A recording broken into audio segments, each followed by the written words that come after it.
아침에 말씀드리던 이 헌신에 대해서 연결해서 말씀드리겠습니다. 우리 자신을 주님께 드리고 나면 우리의 삶 속에 어떤 변화가 일어나는가, 그것이 곧 헌신이고, 헌신을 통해서 이제 우리의 모든 생각과 뜻을 주님 앞에 다 내드리고 주님의 뜻을 따르겠습니다 해서 이제 주님의 말씀을 따라 살아보면 이제 그 속에서 하나님이 역사하신 일을 경험하게 되는 것이고, 그 경험된 것을 가지고 나가서 그 하나님을 증거하는 것이 복음을 전하는 것입니다.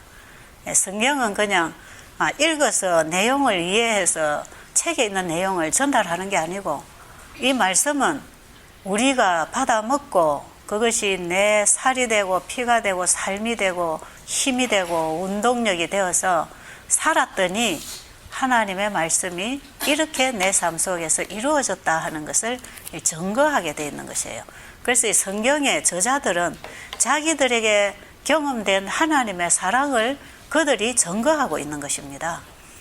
마지막 성도들은 하나님의 계명과 예수의 증거를 가졌다고 할 때에 그 예수를 증거하는 정의는 그분을 만나고 경험한 사람이 그분을 증거하는 것이에요. 하나님은 이런 분이다, 이런 얘기를 하는 거죠. 저는 제가 만난 하나님, 저를 인도하신 하나님, 내가 증거할 수 있는 그 하나님이 저에게도 계시는 것입니다.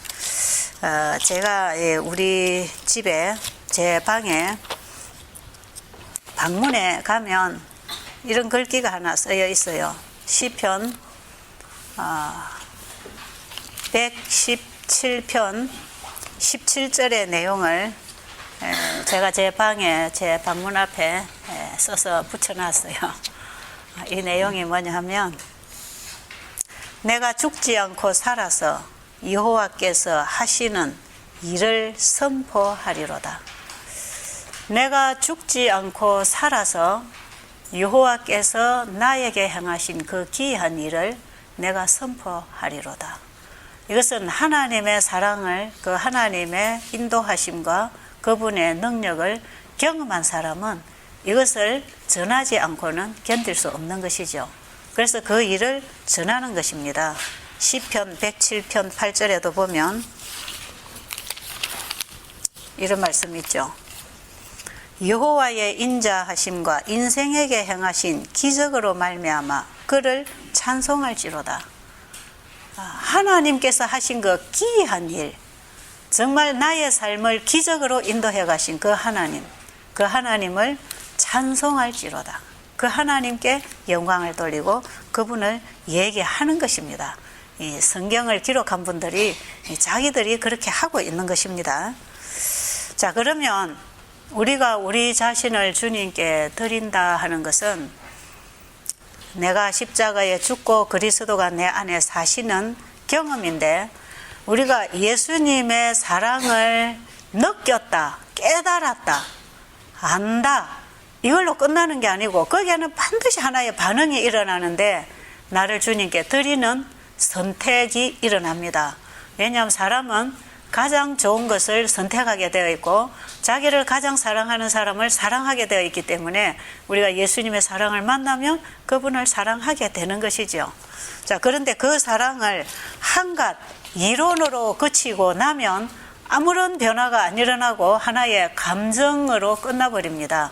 그래서 많은 사람들이 나도 하나님의 사랑을 안다, 예수님을 만났다, 나도 성령을 경험했다, 그 뜨거운 회개와 헌신이 일어났다, 이런 뜨거운 감정들, 감동은 되었지만 그들의 생애가 변화되지 않는 것은 그분의 사랑에 반응하는 힘에 의해서 내 의지가 그분의 뜻을 따르기로 결정을 해야 되는 것입니다. 그래서 하나님의 말씀을 받는 자는 반드시 그 말씀을 순종하기 위하여 자기의 선택이 있어야 되는 것이에요.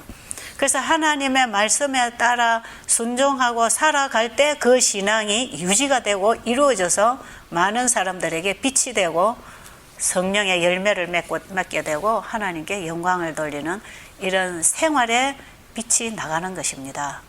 그래서 이방인들이 살아가는 삶하고 그리스도인들이 살아가는 삶은요, 근본적으로 다릅니다, 그게. 그냥 세상적으로 살아가면서 교회를 왔다 갔다 교회 봉사하고 이런 게 아니고, 그들의 중심 사상이 근본적으로 그리스도와 합해졌기 때문에 어떤 가치관을 알게 되는 것이고, 영혼의 사람에 대한 가치가 어디에 있는가를 알게 되는 것이고, 그래서 우리가 사람을 바라볼 때에 구원해야 할 영혼으로 보이는 것입니다. 여기에 엘렌 G 화이트분이 시대의 소망 825페이지에 쓴 글에 이런 내용이 있어요. 인간을 위한 청량할 수 없이 깊은 하나님의 사랑이 격발되어 왔으나 사람들이 그같이 큰 사랑을 단지 피상적인 감사만으로 받아들이는 것을 보고 천사들은 매우 놀란다 그랬어요. 우리가 하나님의 사랑을 너무나 피상적으로 받아들이고 있지 않은가. 그 사랑은 감동받고 은혜를 받았다고 하지만 전혀 그의 생애에 헌신이 일어나지 않는, 충성이 일어나지 않는 이런 걸 보면서 천사들이 너무너무 놀란답니다. 하늘은 사람들이 영혼들에 대해 나타내는 태만을 어떻게 간주하시는지 알고 있는가? 추위와 눈보라에서 길을 잃고 헤매는 저희 자녀를 구원해낼 수 있었던 자들이 그들을 죽도록 버려두고 그냥 지나갔다는 것을 그 부모가 알았다면 어떻게 생각하겠는가? 그들은 몹시 슬퍼하며 극도로 분개하지 않겠는가? 그들은 그들의 눈물만큼이나 뜨겁고 그들의 사랑만큼이나 격렬한 분노로 그 살인자들을 고발하지 않겠는가? 모든 사람이 당하는 고통은 하나님의 자녀들의 고통이며 죽어가는 저희 동료들에게 도움의 손길을 뻗치지 않는 자들은 하나님의 의분을 격발시킨다. 이것이 어린 양의 의분이다 그랬어요. 우리가 하나님의 사랑을 고백하면서 죽어가는 영혼들을 그대로 내버려 두고 있는 것은 어린 양의 의분을 격발시키는 것이라. 예수님이 분노하십니다. 의분하십니다. 그분이 구원하기 위하여 십자가에 돌아가신 그 영혼들이 몰라서 죽어가는 그 영혼들에게 그 영혼을 구원하기 위하여 우리가 가만히 앉아 있다고 하는 것은, 구원하기 위하여 일하지 않고 앉아 있다고 하는 것은 예수님의 분노를 사는 것이다 이 말이에요. 그런데 정말 예수님을 사랑하게 되면 이 일을 하는 것입니다. 저는 이래 교회들이 이제 어떤 모임을 하죠. 강습회, 수양회, 어떤 이런 선교 강습회 이런 거 하잖아요. 이제 이런 데 가서 제가 한 번씩 이렇게 참석을 합니다. 참석을 하면 거기 나오신 지도자들이 뭐 이제 전도해야 되는 방법들을 참 많이 가르쳐 줍니다. 전도는 이렇게 하는 것이다. 무슨 전도법이 있더라. 진돗개 전도법도 있고, 한번 물면 놓지 마라, 이제. 그런 전도법도 있고, 또 뭐가 있어요? 고구마 전도법을 합니까? 일단은 쑤셔봐라. 한번 쑤셔봐라. 들어가나, 안 들어가나. 이런 전도하는 방법에 대해서 참 많이 가르치고 있어요. 그래서 제가 그런 강습회 가서 가만 듣고 앉아 있으면, 저래가지고 과연 영혼을 구원할 수 있을까? 이 전도는 교육시켜서 하는 게 아닙니다. 예수님을 만나면 내 안에서 격발하는, 그러니까 사도 바울이 그리스도의 사랑이 나를 강건하신다고 할 때에 그 그리스도의 사랑에 격발되어 일어나는 사람은 영혼을 구원하는 열매를 맺는 것입니다. 그러니까 내 주변에 죽어가는 영혼들을 봐도 감각이 없는 거, 아직도 내 안에 그리스도의 마음이 없는 것입니다. 아직도 그리스도를 내 안에 영접하지 못했다는 것이죠. 그런데 우리가 그리스도의 사랑에 반응하고 내 자신을 그분에게 드려서 그분이 기뻐하시는 일에 이제 우리가 헌신을 하는데, 이것은 내가 헌신해야지 해서 하는 게 아니라 그리스도의 사랑을 만나면 하게 되는 것이에요, 그냥. 그래서 성경에 하라 하지 말아의 모든 명령은 되어지는 걸 얘기하고 있는 것이에요. 그리스도를 만나면 그렇게 되어지는 것인데, 그리스도를 모르는 사람들이 있기 때문에 네가 이렇게 하려고 해봐라, 그러면 하게 된다, 이렇게 또 하시는 것이에요. 그래서 성경에 주신 모든 말씀은 예수님 안에서는 되어지는 것이고, 아직 예수님을 못 만난 사람은 하려고 마음을 열면 또 하게 해 주시는 것입니다.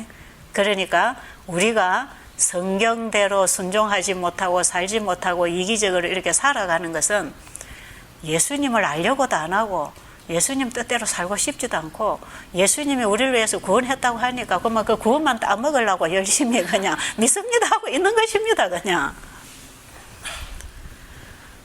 오늘날 대부분의 사람들이 그런 신앙을 하고 있기 때문에 제가 이런 부분을 굉장히 호소하고 강조하고 이 부분을 짚어드리기 위해서 제가 시간 이렇게 얘기하는 거 이해하시겠죠? 제가 왜 이런 얘기를 자꾸 하는지 아시겠죠? 지금 우리의 신앙이 어디에서 지금 문제가 있는가? 우리가 예수님 십자가 사랑을 너무 많이 얘기하고 감동하고 눈물 흘리고, 우리 교단에는 저 재림연수원 같은 데 가서 일주일씩 2주일씩 40일씩 거기 가서 기도하고 예수님 십자가 만나고 오는데, 집에 와서 왜 그들이 변하지 않고 몇 주 지나고 한두 달 지나면 그만 사라져서 옛날로 또 되돌아가 버리고 또 가서 충전해야 되고, 왜 그런가? 왜 어느 장소에 가서 또 기도하고 충전을 받아야 힘이 일어나는가? 그렇게 돼 있는 게 아니에요. 정말 우리가 진정으로 예수님의 십자가를 경험했다면, 정말 피상적으로 받아들이지 않고 정말 내가 되어 그분이 돌아가시고 나를 살려놨다고 하는 그 놀라운 그분의 사랑을 우리가 가슴에서 만나고 정말 그분을, 그 사랑을 내가 믿음으로 받아들였다면 우리 속에서는 그 예수님의 사랑에 대한 열망으로 일어납니다. 그분에 대한 사랑이 일어날 때 그분이 좋아하는 일을 하게 된다 이 말이에요. 그러니까 예수님이 좋아하시는 일이 뭐겠습니까? 그게 영혼을 구원하는 일이요. 왜? 예수님은 우리 영혼을 구원하기 위해서 십자가에 죽으셨기 때문에 우리가 영혼들을 예수님께로 데리고 오고 그 영혼을 구원받게 해줄 때 예수님이 제일 기뻐하십니다. 진정으로 우리가 예수님 사랑한다면 예수님이 기뻐하시는 일을 하고 싶은 거지요. 그렇죠? 그럼 그 일이 무슨 일입니까? 영혼을 구원하는 일이요. 이것이 그리스도를 믿는 사람들로 구성된 교회가 할 일입니다. 그럼 이 일을 할 때에 주님께서 이제 함께 하시겠다고 하는 보장이 다 이제 주어져 있단 말이에요. 그러니까 이 일은 우리가 하는 게 아니고 이것도 역시 우리가 이 일을 하려고 우리의 마음을 드릴 때 주님께서 우리를 통하여 이 사업을 또 하십니다. 그렇기 때문에 우리가 준비되어서 주님께 드려지고 주님이 내 안에 오셔서 내가 그리스도인으로 일할 준비가 되면 일하는 방법도 가르쳐 주시고 일할 어떤 재능도 주시고 재정도 주시고 거기에 필요한 인력도 주시고 거기에 사람들을 대하고 도와줄 수 있는 지혜도 주시고 능력도 주시고 그 일하는 모든 사업에 하나님이 함께 해 주시겠다고 하는 보장이 있는 것이에요. 그래서 이 복음 사업, 이 선교 사업은 100% 이거 하나님의 사업이고 우리는 그분의 사업의 한 분야에서 심부름하는 사람들이에요. 그래서 우리가 어떤 분야에서 심부름을 하든지 이러저러한 사람들을 다양하게 만나기 위하여 하나님은 다양한 사람들을 쓰시는 것입니다. 그래서 모두가 그 일에 연합을 하게 돼 있죠.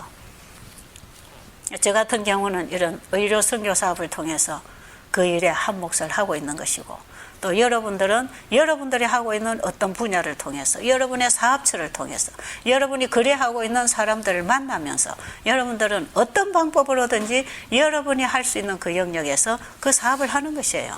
여기 베델수양원에 와보니까 저 혼자 일하는 게 아니잖아요. 그죠? 이 베델수양원이 일을 하도록 물질적으로 땅을 사준 사람이 있고 집을 지어주는 사람이 있고, 보세요. 또 농사 지어주는 사람이 있고 밥 해주는 사람이 있고 또 여러분에게 봉사하고 관리해주는 사람이 있고, 지금 여기에서 여러분들을 예수님께 인도하기 위해서도 여기 온 가족들이 서로 연합을 하고 있고, 여기에 일을 못하는 사람들이 경제적으로 기도로 또 많이 연합을 하고 있고, 이런 상황 속에 여러분들이 여기 와 계시는 것입니다. 이들이 다 어떤 마음으로 이 일을 하느냐? 여러분의 한 영혼 한 영혼을 예수님께 데리고 가서 구원을 받게 해주려고 봉사를 하는 것입니다. 그렇죠? 그래서 이 베델 수양원에 와서 예수님을 만나고 가는 사람, 혹시 예수님 만나고 주 안에서 잠드는 사람, 그들이 나중에 예수님 오실 때 재림의 날에 또 만날 것이고 하늘에 가서 같이 살고 우리가 영원히 같이 살 가족들인데, 하늘에 가서 우리가 그 구원받은 사람들을 만나보면, 아, 이분은 내가 어디서 만나서 예수님을 전해줬는데 이분이 여기 왔구나. 그 기쁨이야말로 주인의 즐거움에 참여하는 기쁨이라는 것입니다. 예수님이 제일 기뻐하시는 일은 우리가 하늘에 와 있는 것입니다. 그게 예수님의 기쁨이듯이 우리가 이 땅에서 복음을 전하고 영혼 구원을 했을 때에 우리의 기쁨은 우리가 도와준 그 영혼이 하늘에서 만나질 때 그 기쁨이야말로 청량할 수 없는 기쁨, 우리말로 표현할 수 없는 기쁨을 거기서 느끼는 것입니다. 그런데 거기에 가서 그 영혼들을 만나보면 나 혼자 한 게 아니고 전부 연합했더라 이 말이에요. 그렇죠? 자, 여러분들 여기 오기까지 누군가가 기도했겠죠. 이 베델 수양원에 오시는 분들은 그냥 오는 사람이 아니라고 저는 생각해요.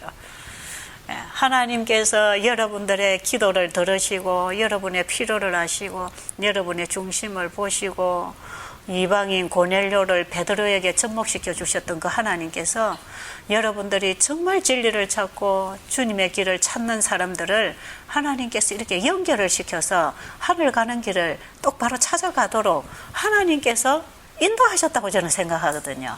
그러니까 여기 오실 때 여러분들은 어떤 병이나 어떤 문제 때문에 오셨다고 생각하지만 그것은 여러분을 하나님께로 인도하는 데 하나의 사용된 도구에 불과한 것이고, 여러분들이 이곳에 오신 것은 여기서 여러분이 예수님을 만나야 되는 것입니다.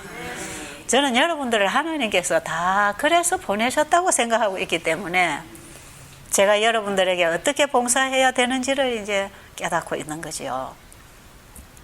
자, 그래서 여기 와서 여러분들이 정말 예수님을 알아서 하늘에 가 있게 되면요, 이것은 나 혼자 한 일이 아니고 여러 사람들이 함께 연합해서 여러분들이 구원을 받는 것입니다. 그죠? 제가 예수님을 알게 되는 그 과정까지도 여러 과정을 통해서 되는 것처럼, 또 제가 이 복음 사업을 하는 것도 여러 사람들의 협력과 도움을 통해서 이 일을 하고 있는 것처럼 그 중에 제가 하는 부분은 또한 작은 한 부분이다 이 말이죠. 어떻게 보면 우리 수양원에서 제가 또 제일 작은 일을 하고 있는지 모릅니다. 우리가 서로 연합해서 여러분을 이렇게 편안하게 지내면서 건강을 회복하고 성경을 공부하고 예수님을 만나고 돌아가도록 이렇게 하고 있잖아요. 그죠?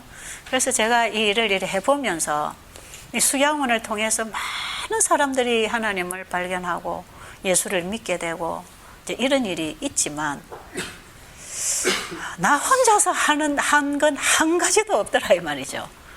그래서 어떻게 보면 교회 가면은 이런 거 하잖아요.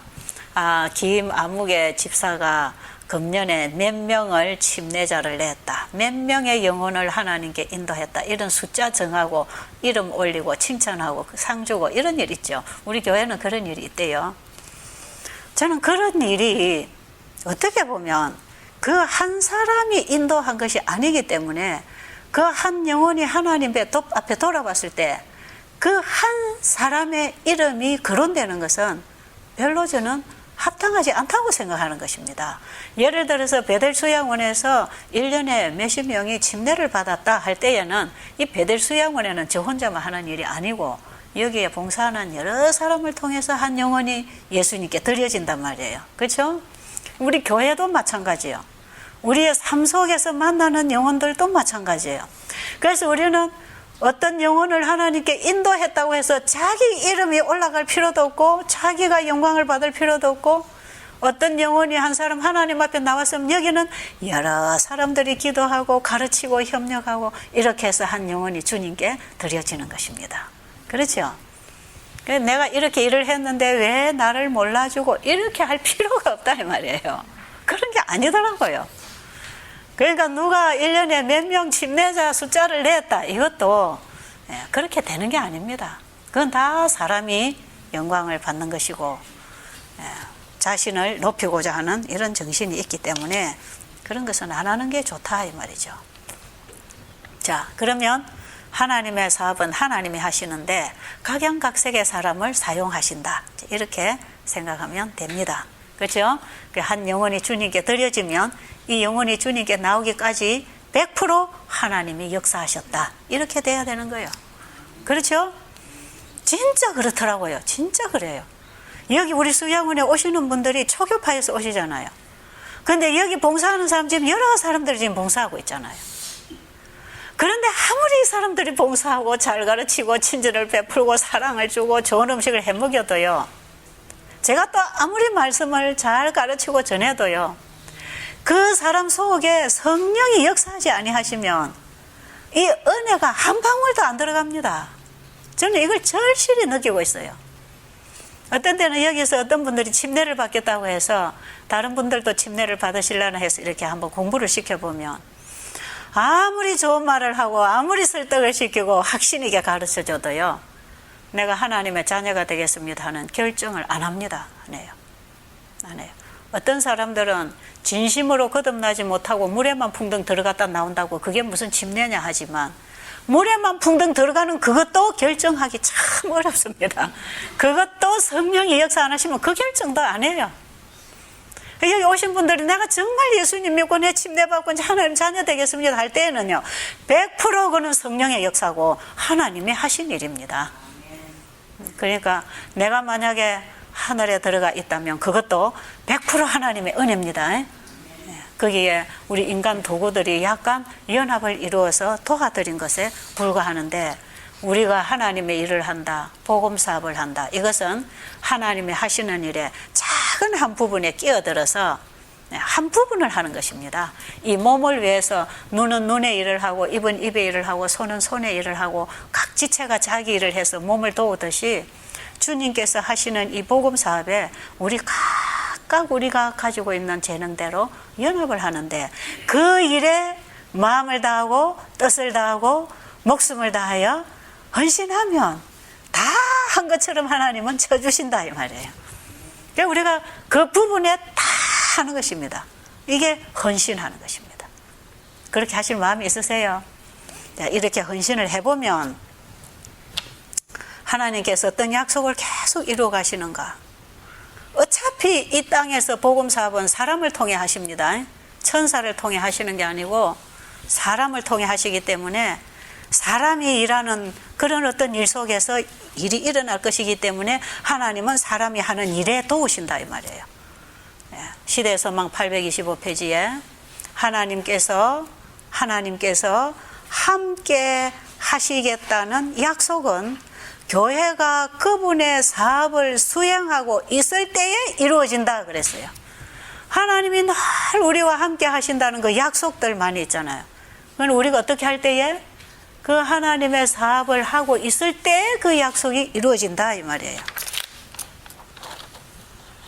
그 다음에 820페이지 소망, 그리스도께서 저희 손에 맡겨주신 사업은 그리스도께서 예루살렘으로부터 시작하라고 제자들에게 명령하셨다. 영과 혼과 몸을 하나님께 구별하여 바치는 자들은 누구나 다 새로운 육체적 능력과 영적 능력을 끊임없이 공급받게 될 것이다. 다함이 없는 하나님의 비축물이 저희 손안에 있다. 그들은 그리스도와 협력함으로써 그분 안에서 완전하게 되어 저희의 인간적인 연약함을 가지고도 전능하신 하나님의 일을 할 수 있게 된다. 827페이지입니다. 시대소망 827페이지. 보장이 되어 있죠. 우리 자신을 영과 혼과 몸을, 우리 온 혼신을 다해서 주님의 사업에 드리게 되면 우리가 아무리 연약한 사람이라 할지라도 전능하신 하나님의 일을 이루고 있는 것이다. 자, 이런 말씀들 제가 하나님 앞에 헌신하고 주님께 내 자신을 드렸을 때에 제가 본 말씀들이 성경에는 참 많이 있어요. 그 말씀 중에 시편 37편에 보면 여호와를 37편 5절 37편 5절 시편 37편 5절에 내 길을 여호와께 맡기라. 그를 의지하면 그가 이루시고 내 의를 빛같이 나타내시며 내 공의를 정오의 빛같이 하시리로다. 내 길을 여호와께 맡기고 내가 살아가야 할 길, 내 앞길을 주님께 맡기고 그를 의지하고 그에게 내 자신을 온전히 드리면 그가 내 길을 이루시고 나를 통하여 이루시는 그 의를 빛같이 빛으로 나타내시며 우리의 공의, 우리가 하고 있는 옳은 일에 대해서 정오의 빛같이 모든 사람들에게 비치는 빛으로 그분이 나타나게 하실 것이다. 이런 말씀. 그 다음에 잠언 3장 5절에 보면 시편 뒤에 잠언 3장 5절에 보면 너는 마음을 다하여 여호와를 신뢰하고 내 명철을 의지하지 말라. 너는 범사의 그를 인정하라. 그리하면 내 길을 지도하시리라. 스스로 지혜롭게 여기지 말지어다. 여호와를 경외하며 악을 떠날지어다. 내 지혜나 내 힘이나 내 지식이나 내 재력이나 내 능력을 의지하지 말고 나의 모든 가는 길을 주님께 맡기고 내 모든 것을 주님께 드리고 주님의 지도를 따라가면 주님께서 끝까지 인도하실 것이라. 그러면 내 길을 주님께 맡기고 주님께서 인도하시는 대로 따라간다. 이건 뭐냐면 주어지는 빛대로 순종하는 것입니다. 그렇죠? 주신 말씀에 순종하는 거예요. 네가 건강식을 하라 하면 건강식을 하는 것입니다. 이거 이웃에게 가르치고 나눠 먹으라 하면 그냥 나눠 먹으면 되는 것이에요. 참 쉽다 이 말이야. 하나님께서 우리에게 하라는 일은 우리가 할 만한 일을 하라고 하기 때문에 참 쉽습니다. 그러니까 우리가 할 수 있는, 우리가 받을 수 있는 빛에 우리가 받고 따라가면 그 일 속에는 하나님이 역사하시기 때문에 엄청난 결과들을 거둘 수 있는 축복을 이제 누리게 되는 것이죠. 자, 제가 처음에 이 일을 할 때에 참 저는 이 일을 할 수 있는 조건이 하나도 안 맞았어요.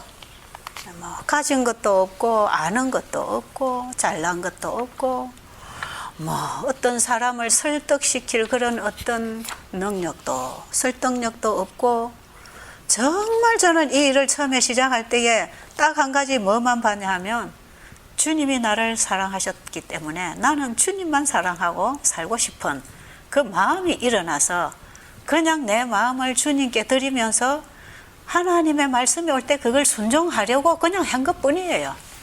그냥 병든 자를 돌아보고 배고픈 자를 먹이고 옥에 갇힌 자를 돌아보라고 하는 그 말씀에 그냥 예 하겠습니다 이러고 시작할 때에 그때의 제 형편이 굉장히 어려웠습니다. 왜냐하면 제가 하던 일들을 제가 예수님의 사랑을 만나고 그 다음에 이제 세상을 보니까 지금까지 내가 살아온 이 삶이 너무너무 잘못된 걸 제가 깨달았어요.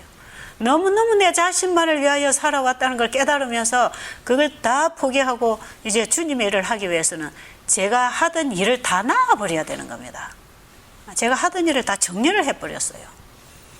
그러는 과정 속에 아주 무리가 일어났죠. 그러면서 일을 하고 새로운 이제 일을 시작하고 일어나는 과정에서 제가 목적한 대로 잘 안 돼요.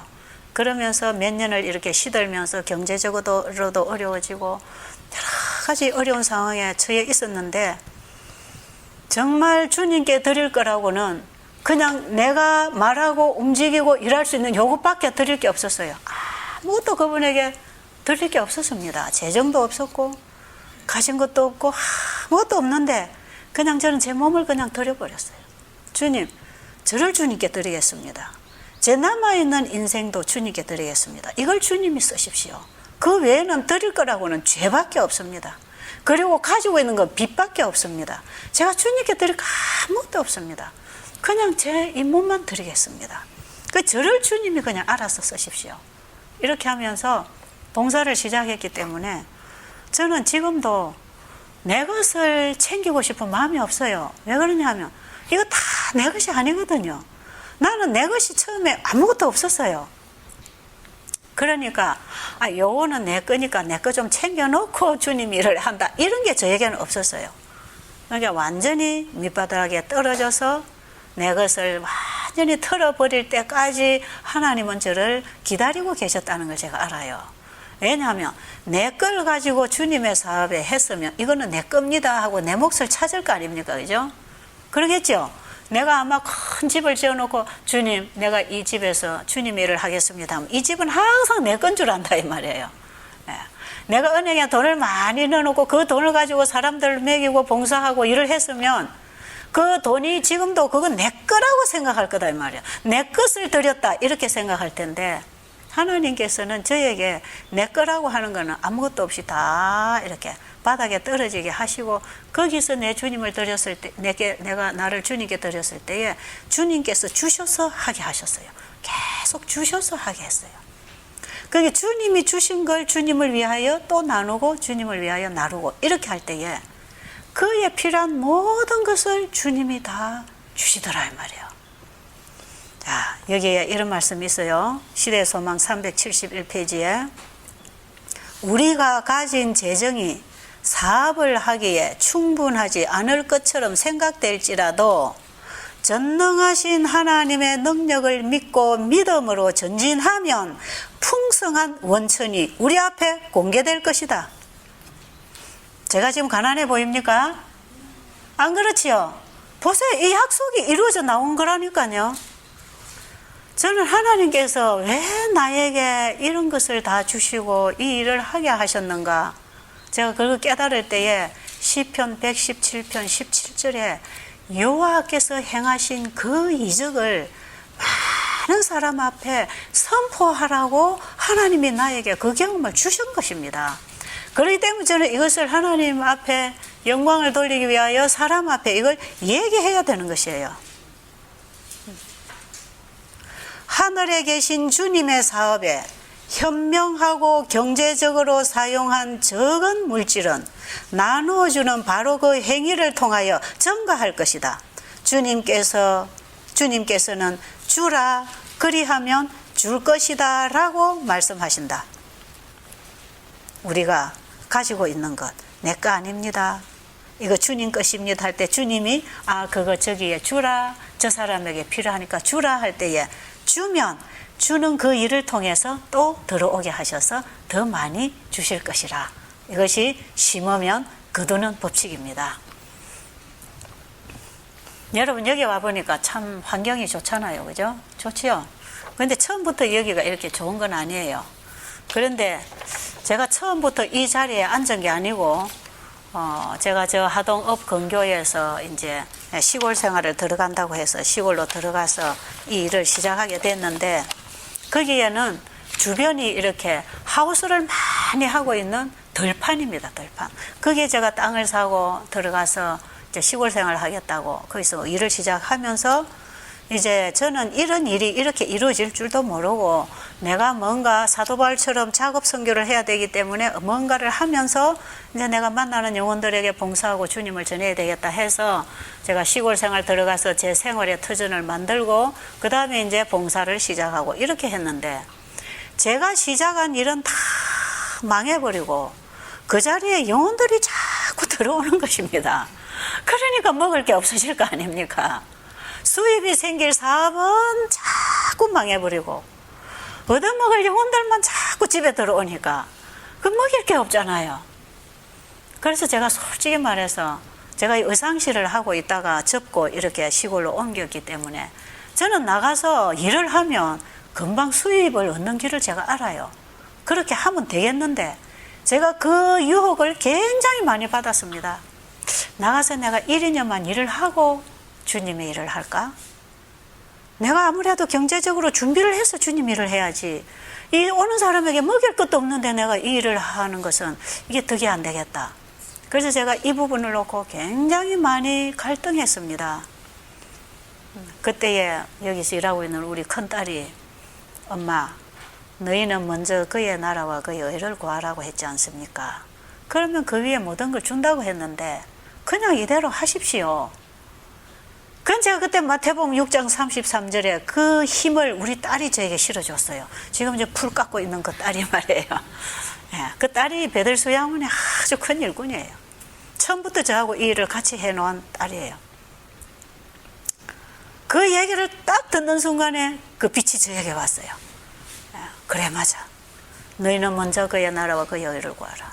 그리하면 그 위에 모든 것을 더하시리라. 아, 이거는 주님 안에서 다 주시는 약속이 있구나. 주님이 하라는 일을 해야 되는 거구나. 그래서 제가 그 가난을 무릅쓰고 하루에 한 대씩 날마다 쌀을 사다 나르면서 제가 오는 환자들을, 오는 교도소 죄수들, 거르지들을 먹이면서 그저 제가 그들에게 예수님을 전해주고 싶어서 아침 저녁 그들을 붙들고 예배를 드려주고, 낮에도 밭에 가서 같이 가서 일을 하면 풀 뽑으면서 또 가르쳐주고, 부엌에 밥하면서 가르쳐주고, 하나님께서 이렇게 먹으라고 했다. 밭에 가서 풀을 뽑으면 우리 마음의 잡초도 뽑아야 된다. 자, 땅에다가 곡식을 심으니까 나무가 나와서 열매를 거두게 하듯이 우리의 마음에도 예수님의 씨를 받으면 우리 안에서 하나님의 형상이 이루어져서 하늘에 들어갈 열매를 예수님이 따시는 것이다. 그러니까 우리 영혼 추수도 땅에 씨 뿌리는 거하고 똑같은 것이다. 이러면서 제가 사람들에게 밭에 가도 가르쳐주고, 집에 와서 밥을 하면서도 가르쳐주고, 우리가 건강식을 하나님 말씀대로 하는 것처럼 우리 영혼의 양식을 하나님의 말씀만 먹으면 우리의 영혼도 살아나는 것이다. 그게 사람들이요, 저를 쫄쫄 따라다녀요. 그래서 청소하면 청소하는 데 와서 도와주고, 밭에 가면 밭에 가서 도와주고, 부엌에 가면 부엌에 도와주니까 그냥 온 사람들이 다 봉사를 하는 것입니다. 그래가지고 같이 해먹고 같이 살면서 예수님을 전하고 내보내면 이들이 감동을 받아가지고 이웃 사람 보내고 해가지고 자꾸 사람이 들어오니까 그만 이렇게 요양원이 돼버린 거예요.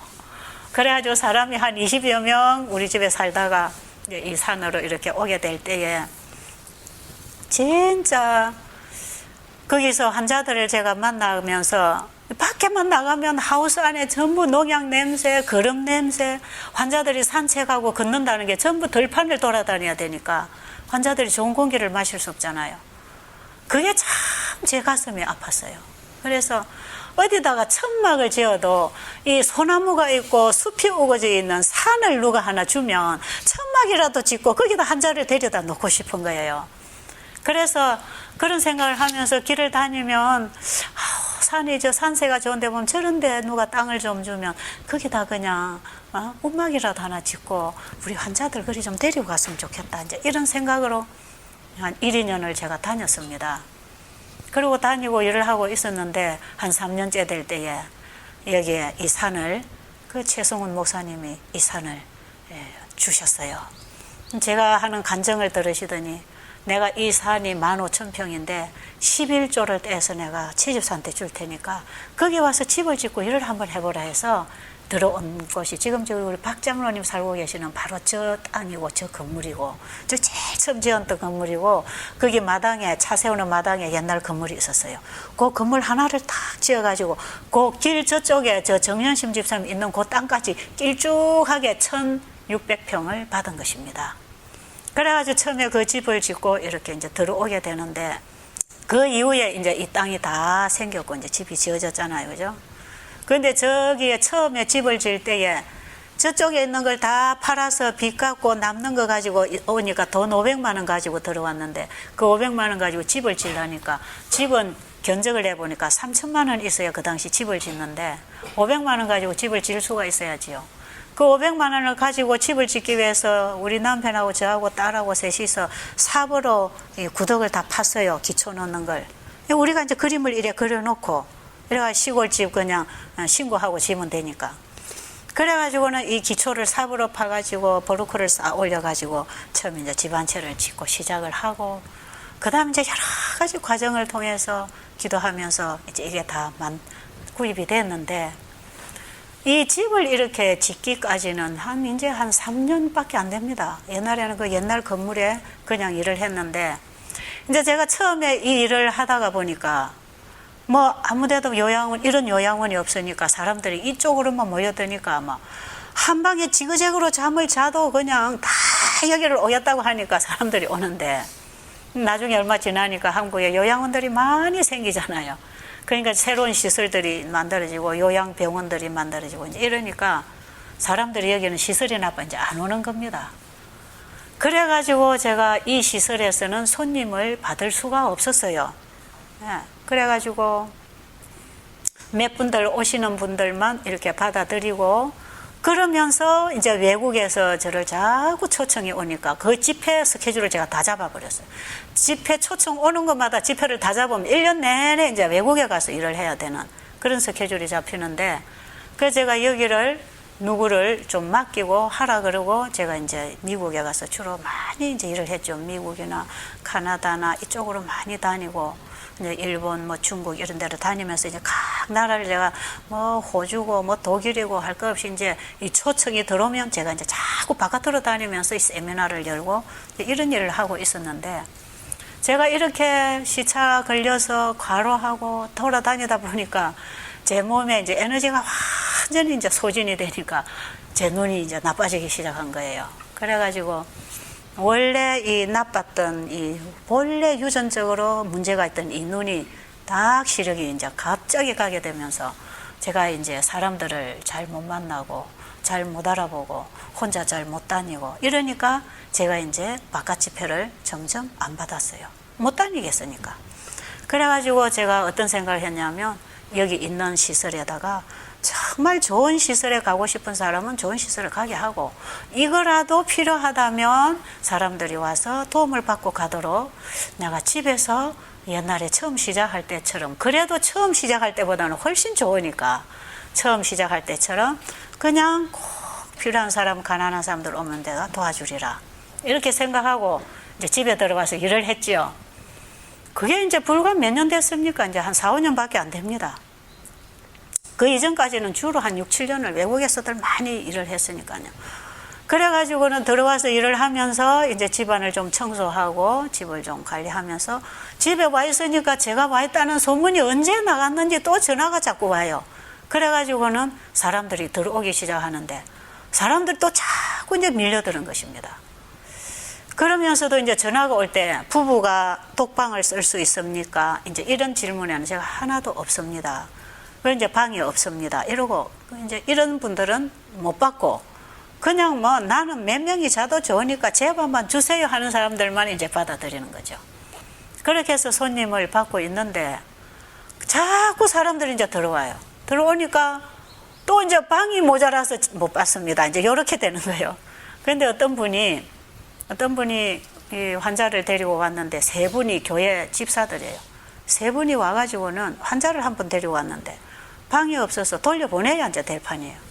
그래서 방이 도무지 없다. 그러니까 집으로 가야 되겠다고 이랬더니 이 사람들이 앉아서 하는 소리가 아니 배들수 양원이 그동안에 이렇게 많이 일을 했는데 집이 없어서 사람을 못 맞이한다는 건 말이 되냐고.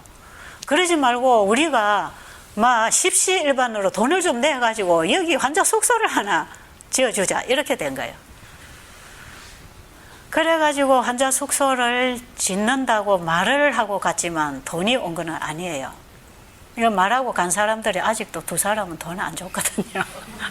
그 한 사람만 그것도 겨우겨우 몇 번을 나누어서 줬는데 어떤 방법을 제시하고 갔냐 하면 한 사람이 1,000만 원씩만 내면 한 20명 모이면 저 숙소 하나 안 짓겠는가. 그래가지고 한 20명 모아보자. 대충 계산을 해보니까 한 2억이면 집 하나 짓겠더라 이 말이죠. 그래가지고 그 사람들이 인원을 하고 갔는데 그 사람들은 돈도 안 보내주는데 그 소문을 어떤 한 사람이 들어가지고 여기 있는 환자에게 얘기를 했더니 그게 소문이 나가지고 나도 참여할게 이래가지고 4사람이 참여를 했어요. 그때 있는 사람 중. 그래가지고 제일 첫 사람이 돈을 1,000만 원을 딱 통장을 넣어주대요. 또 그 다음에 또 넣어주더니 있는 사람들이 돈이 딱 4천만 원이 들어오니까 아 이거 하나님께서 지으라고 하는 거구나. 그래가지고 빨리빨리 이제 저거 허가 신청하고 이제 막 이런저런 과정을 딱 해가지고 2달 반 만에 저 숙소를 다 지었는데 2달 반 만에 2억이 다 들어왔어요. 그러니까 그 소문이 누구를 통해서 났든지 간에 저 집을 짓는데 돈을 보내주는 것입니다. 그런데 여기에는 이방인도 있고 불교인도 있고 천주교인도 있고 장로교인도 있고 안식교인도 있고 초교파가 참여를 했죠. 집 여러분 좋지요?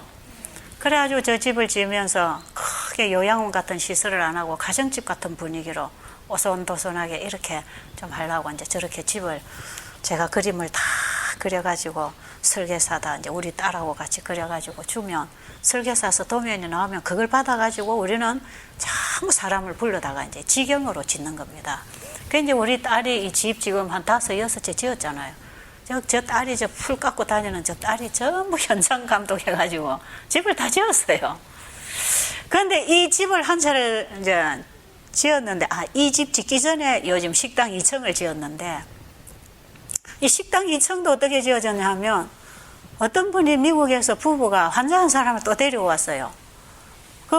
그분이 데리고 와가지고, 환자가 혼자 안 있으려고 하니까 이분들이 보호자 겸 같이 한 3일을 있더니, 이분들이 여기 와서 가만히 듣고 하더니, 여기 지금 뭐가 필요하냐 그래요. 땅이 필요합니까? 집이 필요합니까? 그래요. 환자들이 막 방이 모자라니까. 그래서 지금은 뭐 땅 사나 봐야 환자가 금방 들어오게 되는 것도 아니니까 여기는 집이 필요하다고. 그랬더니 어디다 집을 지을 거냐 그래요. 그래서 요 밑에 여기 지금 우리 남자 숙소였는데 이 밑에 숙소 2층이 그때 안 지어졌고 이 식당 2층이 안 지어져 있었는데 식당 2층에 지으면 60평이고 여기에 숙소 2층에 지으면 23평인데 33평인데 뭐 아무 때나 지어도 됩니다. 이랬더니 요 식당 2층에 60평을 지라는 거예요.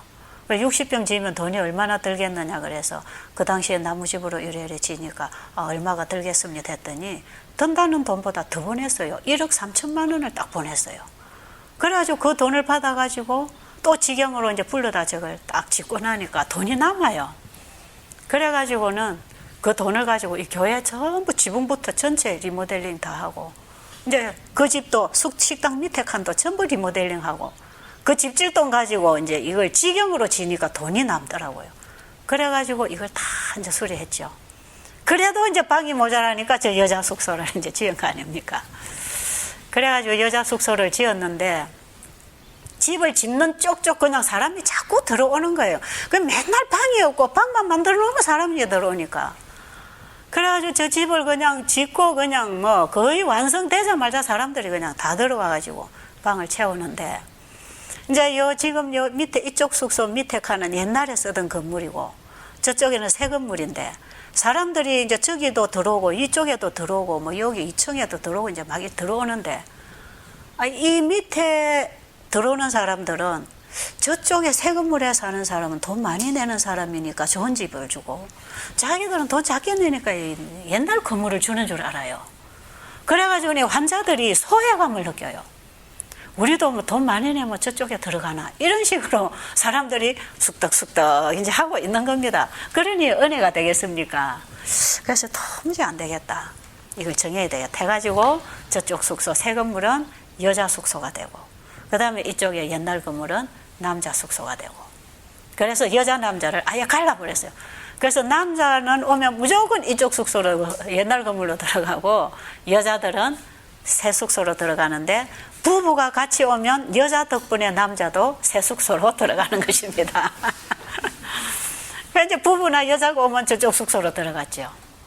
그러고 하고 있는데 또 방이 또 모자라요. 그래가지고 옛날처럼 살면은 여기 100명도 넘어 있죠. 그러나 지금은 옛날처럼 안 있고 싶잖아요. 그러니까 이제 방 하나에 침대 두 개씩 놓고 이제 2인실로 이렇게 만들어 나가니까 방은 많아도 사람은 많이 못 들어오거든요. 그래가지고 또 누군가가 이쪽에도 그래가지고 집 하나 짓지 그래요. 그래서 그것도 하나님께서 짓게 하시면 한번 이제 짓겠지. 그러고는 있었는데 제가 확신이 안 와서 시도를 안 하는데 한 번은 제가 강의 시간에 이런 얘기를 한번 했더니 그 장로교의 어떤 장로님이 저도 그거 참여하겠습니다 그래요. 저런 식으로 여기 하나 지으려고 생각한다 했더니 제일 먼저 와가지고 이분이 저도 하겠습니다. 그래 자기가 1,000만 원 보내주겠다 하고 그분이 폐암인가 무전암인데 다 나와가지고 집에 갔어요. 지금까지 그분 돈 안 보내줍니다. 그런데 이분이 그 말을 하고 간 것 때문에 이런 시작을 했거든요. 다른 사람이 또 다 내요. 그래서 1,000만 원씩 또 보내가지고 지금 저 방이 지금 5칸이죠. 근데 방 한 개에 2사람씩입니다. 2사람씩 이래 배당을 하면 딱 맞아요. 그런데 이제 여기 집을 짓는 사람에게는, 참여한 사람은 언제든지 자기가 와서 활용하고 사용하도록, 자기 가족이나 이런 사람들이 언제든지 오면 자기들이 쓰고 갈 수 있도록 그분들이 오면 방을 하나 내드리는 것입니다. 그런 걸 제가 이제 배려를 해드리는 거죠. 그들이 원하는 게 아니지만. 그래서 여기 여러분이 방에 들어있다가도 집 지은 사람이 온다 하면 방 비워줘야 됩니다. 그 정도는 혜택을 좀 줘야 안 되겠습니까? 그죠? 예, 그래서 가족끼리 막 이렇게 휴가를 오고 이제 자기 친척들을 보내고 이런 사람들이 있지요. 근데 이 집을 이제 짓는데 한두 사람 지금 참여를 더 해야 이게 이제 완전히 되는 그런 상황에 지금 왔지만, 집은 지금 다 돼 있으니까 일단은 우리가 지금 사용을 하고 있고, 이렇게 이제 방에 여유가 있고 이렇게 하다 보니까 많이 확장을 하면서 우리가 이제 2층으로 우리 식구들이 들어가고, 이렇게 해서 이 집이 불과 이제 2, 3년 사이에 이렇게 다 만들어진 거예요. 근데 옛날에는 그 옛날 건물에 사람들이 적응할 수 있었지만, 지금의 사람들은 자기 집 시설들이 너무 좋아가지고 옛날처럼 그렇게 지어놓으면 사람들이 못 있는다 이 말이야. 그러니까 이런 때가 되니까 하나님께서 또 이렇게 집을 짓도록 해주시는데, 지금 이래 알고 보면 기적같이 집을 지어놓은 것입니다. 그죠? 누가 돈이 있다고 그렇게 이런 데 덜렁덜렁 주겠냐 이 말이에요. 그것도 하나님이 역사하신 거라. 그래서 제가 그럽니다. 이 집 짓는 사람들, 당신들 영생의 복을 꼭 받으세요. 이 땅의 복만 받지 말고 영생의 복까지 받으시라고.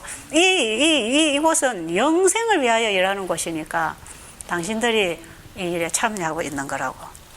제가 이제 그분들 한 번씩 연락을 해보면 지금도 참 그들이 기쁘게 교제를 할 수 있는 그런 상태에서 아주 우리가 좋은 가족을 이루고 있는 것입니다. 그래서 여러분 이 베델 수양은 저기 여러분 저기 여자 숙소 앞에 가면 그 하나의 뭐 만들어놨죠. 그 돌을 가지고 글을 딱 새겨놨잖아요. 거기 읽어보면요, 이 베델이라고 하는 그 의미, 바로 여기에 왔다 가신 분들이 베델을 경험한 사람입니다. 베델이 뭡니까? 야곱이 죄를 짓고 정말 갈 길을 잃었을 때에, 막막했을 때에, 엎드려서 회개할 때에 하나님께서 꿈에 사닥다리를 내려주셔서 그 회개하는 죄인에게 보내주시는 예수 그리스도를 약속한 거 아닙니까? 그죠? 그 사닥다리 위에 하나님께서 야곱에게 주시는 약속이 있습니다. 네가 어디로 가든지 내가 함께 할 것이고 너의 길을 인도해서 네가 다시 네 집으로 돌아오도록 내가 함께 할 것이라는 약속을 주십니다. 예수 그리스도를 보내주셔서 우리에게 우리의 나라를 회복할 수 있는 약속을 주신 곳이 그게 베델입니다. 그래서 야곱이 그 꿈을 꾸고 일어나서 여기가 바로 하늘 가는 문이고 하나님이 계시는 하나님의 집이로다. 그래서 거기다가 베델하는 기념비를 하나 세웠지요. 그게 베델입니다. 사람들이 여기 오셔가지고 어떻게 베델이라는 이름을 지었습니까? 이렇게 질문하는 사람이 있는데, 이 베델이라는 이름은 제가 예수님 만난 기념비입니다. 제가 예수님 만나서 예수님으로 인하여 죄 용서를 받고 구원의 보장을 가지고 하나님이 주신 약속을 믿고 제가 살아나오는 이곳이기 때문에 이곳이야말로 제가 예수님 만난 기념비죠. 기념비로서 베델을 이렇게 이름을 붙여서 베델 수양원을 했는데, 여기에 오신 분들이 그들이 한결같이 예수님을 만나고 자신들의 베델을 세우고 간 것이 그들이 협조해서 이루어진 이 건물이고 땅입니다. 그래서 이곳은 정말 예수님을 만난 사람들이 구원의 확신을 가지고 하나님의 약속의 보장을 가지고 나가는 분들이 너무나 기쁘고 감사해서 참여한 그런 곳이, 그걸로 인해서 이루어진 곳이 이 베델이다 이 말이에요. 여러분들도 이곳에 기념비를 하나씩 세우고 가시기 바랍니다. 정말 여러분들이 이곳에서 예수님을 만난 기념비를 여러분이 남기시고 가시면 정말 여러분들의 생애 속에 그걸 기억하면서 외길로 나가려고 할 때에 또 주님을 붙잡고 주님의 약속을 받고 여러분이 살 수 있을 것이다 이 말이죠. 그래서 이곳에 다녀가신 분들이 그 베델의 기념비를 가슴에 안고 가기를 바랍니다. 그건 무슨 얘기냐? 예수님을 만난 경험이다 이 말이죠. 그래서 제가 지금까지 참여한 사람들 전부 명단을 제가 이제 가지고 있는데 비석에다가 이렇게 새기려고 하니까 너무 많은 거예요. 너무 많아서 다 기억도 못해요. 아, 그래서 안 되겠구나. 그래서 그냥 명단을 빼고 앞으로도 또 누군가가 참여할 건데 맨날 명단 새길 수 없잖아요. 그래서 그 명단은 하나님 책에 기록이 되고 여기는 정신을 쓰자 해가지고 제가 이 얘기를 어느 그 목사님에게 했어요. 아랫게 와서 이정은 목사님이라고 은혜 받았죠. 참 말씀 좋지요. 그분이 제가 하는 일을 처음부터 끝까지 알고 있는 분이에요. 그래서 제가 이 목사님이 옛날에 시를 잘 쓰는 분이라 글을 하나 써달라고 부탁을 했어요.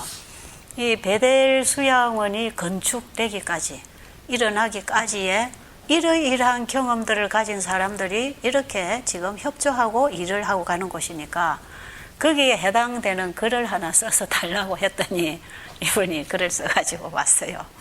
몇 가지를 써가지고 왔는데 제가 이걸 선택을 했죠. 그래가지고 성서의학 책에도 보면 베델 이야기가 나오죠. 그 의미가 있습니다. 마지막 최후에 당하는 야곱의 환란, 베델을 경험한 사람이 그 환란에 통과하는 것입니다. 제가 그래서 그 글을 거기다 옮겼고 그 다음에 이정은 목사님이 쓰신 그 시가 거기에 적혀 있잖아요. 베델 축가라는 것입니다. 한문에는 그런 말이 없다고 하지만 자기가 만든 글이에요. 그게 베델을 건축한 노래다 이 말이에요. 베델 건축 축가인데 그 베델이 바로 그 글 속에 들어있는 그러한 은혜 속에서 이 베델이 지금 있다는 것이에요. 그러니까 이곳을 통해서 구원을 받았다고 하면 그건 다 제가 한 게 아니고 100% 하나님이 사용하는 사람을 통해서 이루어졌기 때문에 이것은 하나님의 사업이다 이 말이죠. 자, 여러분들의 삶 속에 이런 기념비를 하나씩 가지고 계세요. 정말 예수님 만난 흔적을 가지고 예수님께 헌신하는 발걸음을 남기시기 바랍니다. 그곳에는 주님이 함께 하십니다. 그래서 이곳에 오시는 분들이 그 주님을 만나도록 하는 일에 봉사를 하고 있으니까 주님을 만나면 그분이 여러분의 병을 고쳐주실 거 아닙니까? 그죠? 그래서 환자들이 그렇게 많이 치료가 되고 나가는 것입니다.